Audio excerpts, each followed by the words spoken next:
Lors de la cérémonie d'ouverture des Jeux olympiques de Paris, nous avons assisté à une parodie de la scène, moment crucial et sacré de la tradition chrétienne. Cette représentation tentait de transformer la scène en une sorte de fête bachique, réduisant un symbole religieux de grande importance à une simple scène de réjouissance. Il était choquant de voir comment un tel acte d'irrévérence pouvait être justifié comme un simple divertissement, surtout compte tenu de la portée mondiale de l'événement et du large public qui comprend des personnes de confessions et de croyances différentes. Mais ce qui est encore plus déconcertant, c'est le nombre de personnes qui ont défendu cette parodie, acceptant les explications superficielles fournies par les organisateurs sans aucune analyse critique. C'est un signe clair que, malgré les progrès technologiques et l'accès à l'information, la pensée critique est souvent négligée. À une époque où les mensonges et la manipulation sont monnaie courante, il est essentiel que les gens apprennent à remettre en question ce qui leur est présenté, plutôt que d'accepter passivement tout ce qu'ils voient et entendent.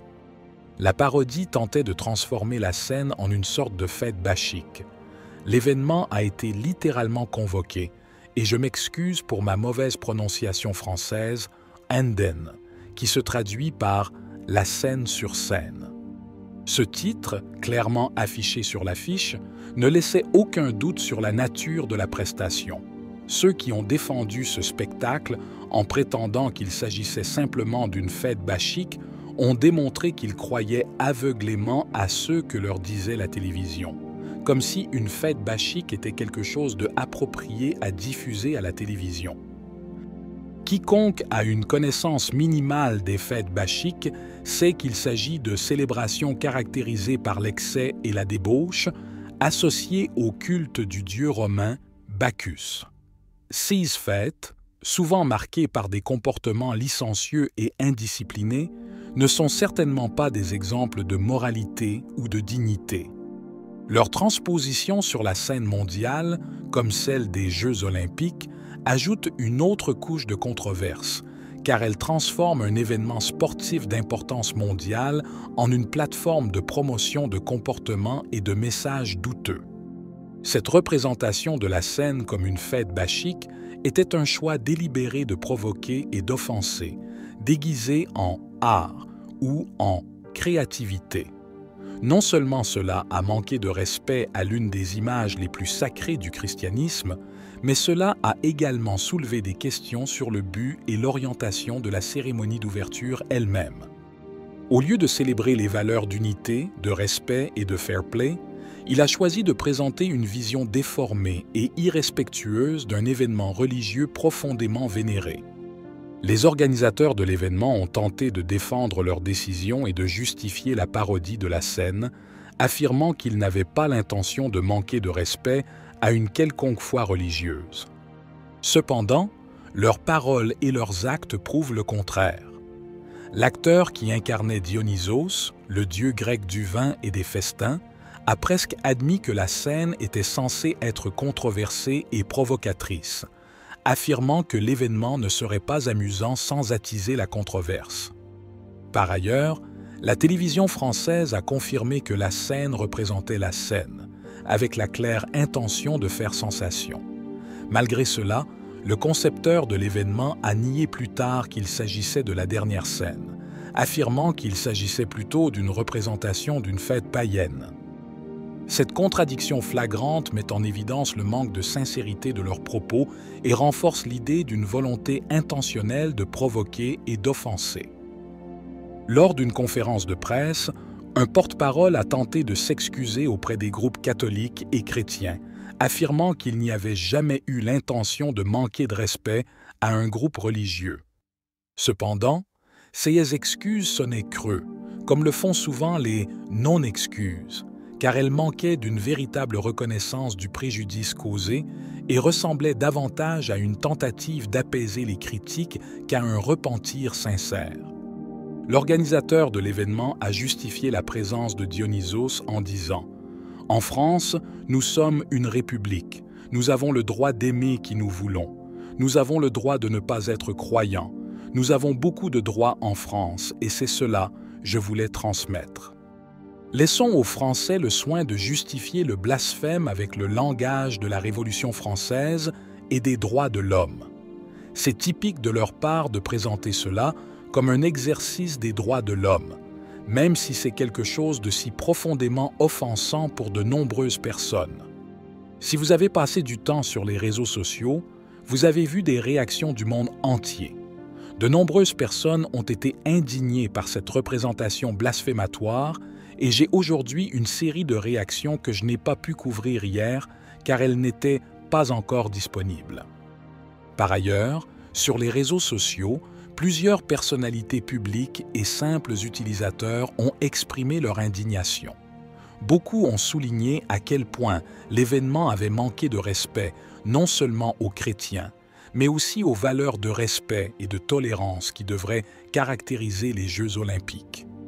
Certains articles montraient des images de Paris dans l'obscurité dues à une panne de courant, soulignant que seule la basilique du Sacré-Cœur restait éclairée, interprétant ce fait comme un signe divin. Ces images sont devenues virales et de nombreuses personnes ont vu cet événement comme un signe de la désapprobation de Dieu à l'égard du blasphème représenté lors de la cérémonie d'ouverture. Certains ont interprété la panne de courant comme la réponse de Dieu au manque de respect manifesté, considérant la basilique du Sacré-Cœur comme un symbole de la lumière divine qui persiste malgré les ténèbres du monde. Manjazir Strickland nous le rappelle également. Il a commenté l'ironie d'une panne d'électricité à Paris, immédiatement après la cérémonie d'ouverture blasphématoire et dépravée des Jeux olympiques.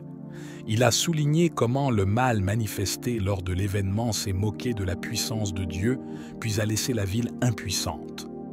Il a exhorté les fidèles à se laisser guider par le Sacré-Cœur de Jésus de sa puissante lumière. Encore une fois, avec cette image classique, on ne se moquera pas de Dieu. Souvenons-nous toujours de cela.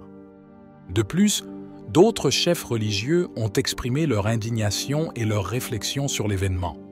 Monseigneur Schneider, connu pour ses positions fortes et claires, a déclaré que la représentation de la scène lors de la cérémonie olympique était une offense manifeste à la foi chrétienne et un acte de blasphème qui ne pouvait être justifié sous aucun prétexte de liberté artistique.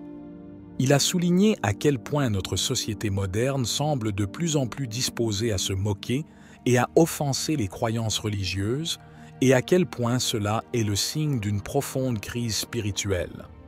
Mamzeyer Baron a également parlé de l'importance de maintenir le respect du sacré dans un monde qui semble avoir perdu le sens du divin. Il a exhorté les chrétiens à répondre à ces offenses non pas par la haine, mais par un dévouement renouvelé à la prière et à la défense de leur foi. Baron a souligné qu'il est essentiel de répondre aux provocations par un exemple d'amour et de respect, montrant au monde la véritable essence du christianisme. Et le pape François. Étonnamment, le pape François est resté silencieux sur cette controverse. Cependant, ce n'est pas vraiment surprenant. Après tout, pourquoi critiquerait-il ses alliés? Lors de l'Angélus dominical, au lieu d'aborder le problème du blasphème, le pape François a évoqué le scandale de la guerre, sans faire aucune référence à la polémique soulevée lors de la cérémonie d'ouverture des Jeux olympiques. Le porte-parole du Saint-Siège, Matteo Bruni, n'a pas répondu aux nombreuses demandes de précision et à la position ferme du Vatican. Ce silence a suscité la déception parmi les chrétiens du monde entier, qui s'attendaient à une ferme condamnation de ce qui s'est passé. Plusieurs dirigeants chrétiens ont publiquement exprimé leur déception et leur condamnation du segment intitulé « La scène sur scène », qui s'est transformé en une représentation blasphématoire de rites hédonistes et mystérieux. Pendant ce temps, le hashtag #BoycottOlympics a commencé à être populaire sur les réseaux sociaux et une importante société américaine de cybersécurité, CEPIR, a retiré son parrainage des Jeux olympiques en raison de l'incident. La suppression rapide par les organisateurs olympiques des vidéos et des photographies de l'événement des médias sociaux a encore alimenté le sentiment d'une tentative de contrôle des dégâts. Alors que le pape François est resté silencieux sur la question, l'archevêque Carlo Maria Vigano a publié une déclaration très critique. Dans sa lettre, Vigano exhorte les catholiques à ne pas regarder les Jeux olympiques, à ne pas suivre les moments forts et à ne pas acheter de produits de leurs sponsors. En conclusion, le silence du Vatican et l'absence de position ferme de la part du pape François ont laissé de nombreux fidèles déçus et en colère. Cet événement a mis en évidence un fossé croissant entre les dirigeants de l'Église et la communauté des fidèles qui attendent une défense plus vigoureuse des valeurs chrétiennes dans un monde de plus en plus sécularisé et irrespectueux des traditions religieuses. Qu'en penses-tu? Si vous avez aimé la vidéo, commentez « Amen ». Que Dieu te bénisse.